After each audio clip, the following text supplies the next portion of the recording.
The courtroom was filled with smirks and muffled laughter as a black man took his seat at the defendant's table. To the officers at the back, he was nothing more than a joke, someone to mock, someone already guilty in their eyes. They laughed, certain of their judgment, blind to the truth sitting right in front of them.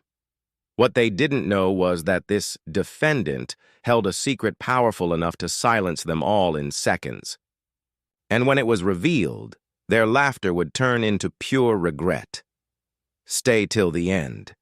You won't forget this story. The courthouse buzzed with its usual chaos. Lawyers shuffled papers, clerks whispered over files, and officers leaned back in their chairs, trading casual jokes. But today, all eyes shifted toward a single man who quietly entered the room. He was tall, dressed in a plain suit, and his deep brown skin seemed to draw stares the moment he sat down. To the officers lining the back wall, he wasn't just another defendant. He was entertainment. A few chuckled under their breath, others shook their heads with smug disbelief. They whispered things they would never dare say aloud. Yet their body language screamed it all. He doesn't belong here, he's already guilty. No evidence was presented yet, no story told, but their judgment had already been made.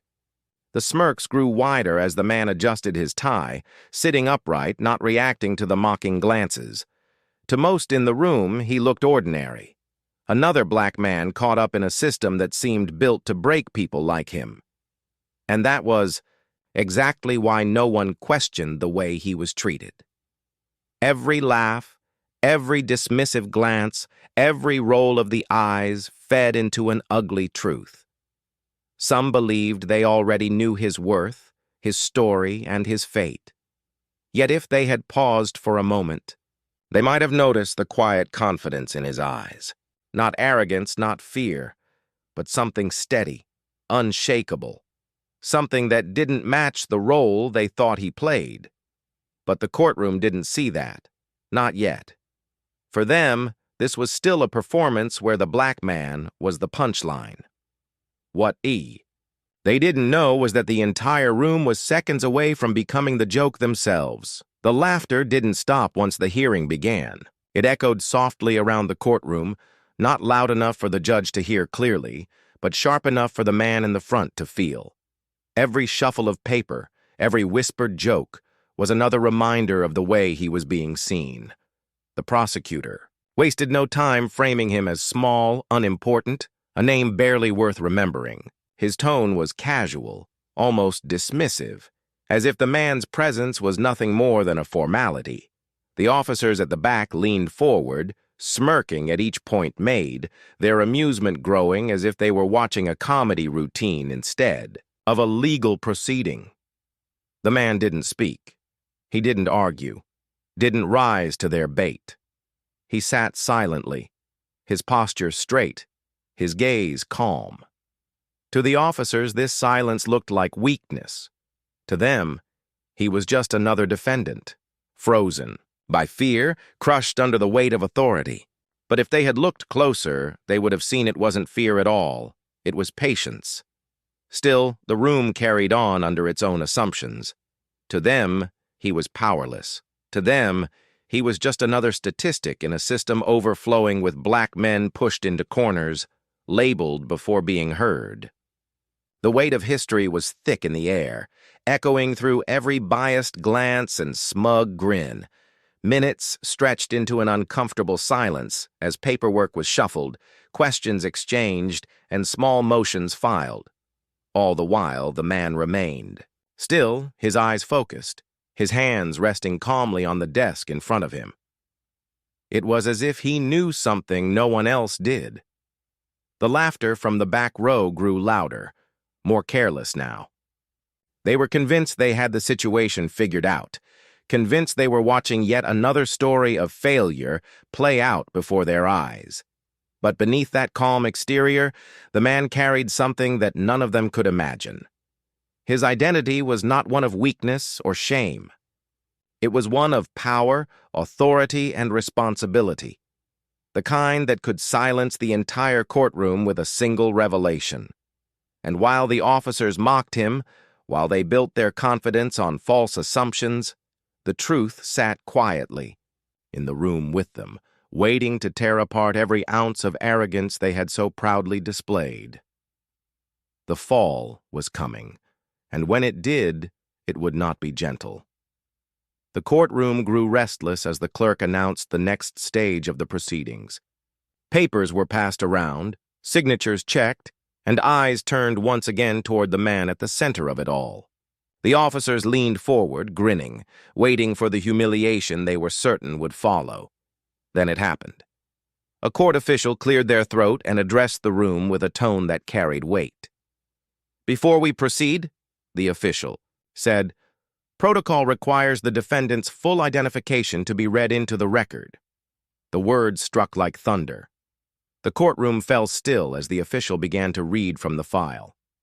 The name rolled out first, followed by the title, and in that moment, the air shifted. Director of the Federal Bureau of Investigation. The silence that followed was crushing.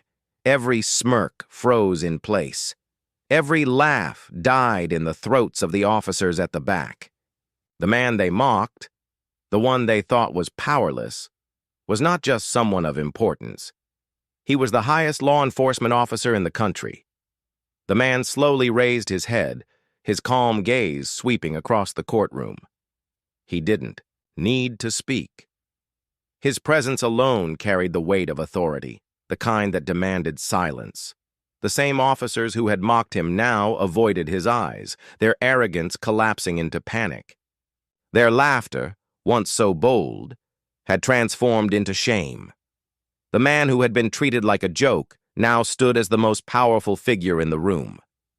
And the officers who believed themselves untouchable had been exposed. Their prejudice laid bare before everyone. The truth was out. And with it, the entire atmosphere of the courtroom shattered. The judge, visibly unsettled, cleared his throat and addressed the man with newfound respect. The room that had mocked him only minutes earlier now hung on his presence, unsure of what would happen next. But he didn't lash out. He didn't shout. He simply remained calm, just as he had from the beginning. His silence was louder than their laughter had ever been. In that moment, the officers realized the weight of what they had done. Their prejudice, once hidden behind casual jokes and smug grins, had been exposed under the harshest light possible. What they thought was harmless mockery was, in truth, a reflection of a much deeper problem, one that stretched beyond the walls of this single courtroom. The man finally stood, his presence commanding the room without a single word. Every pair of eyes followed him as he walked out, his calm steps echoing in the stunned silence. He didn't need to remind them of who he was.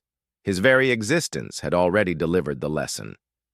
The officers remained behind, their arrogance stripped away, left only with the sting of their own shame. For them, this was not just embarrassment, it was exposure.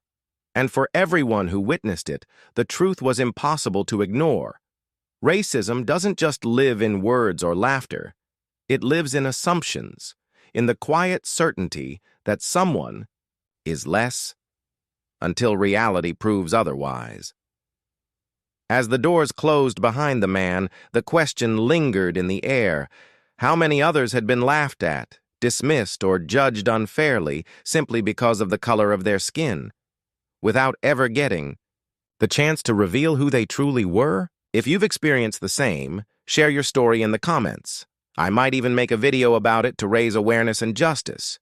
And don't forget to like, subscribe, and share this video so together we can spread the message.